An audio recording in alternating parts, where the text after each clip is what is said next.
Yeah, I think the physical exam is still incredibly important in the intensive care unit. And I think there's this mistake to think that we're not using the physical exam in the ICU. When you look at some of the most impressive intensive care unit physicians, they oftentimes can stand at the bedside, and just by watching the patient, they can tell what ventilator changes need to be made, or they can, make decisions about diagnosis or prognosis.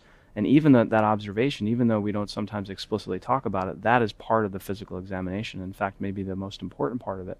But again, in the ICU, there are so many times where you can't get an effective history, or lab tests may be inconclusive, but your ability to make an observation at the bedside, either just looking at someone, or laying on hands of the chest and feeling an asymmetric chest wall rise, that could be a sign of a pneumothorax.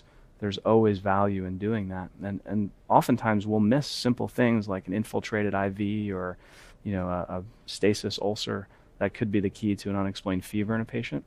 And I think in the ICU, where patients are sick and can't give you a history, the physical exam becomes even more important than it might otherwise be in other circumstances.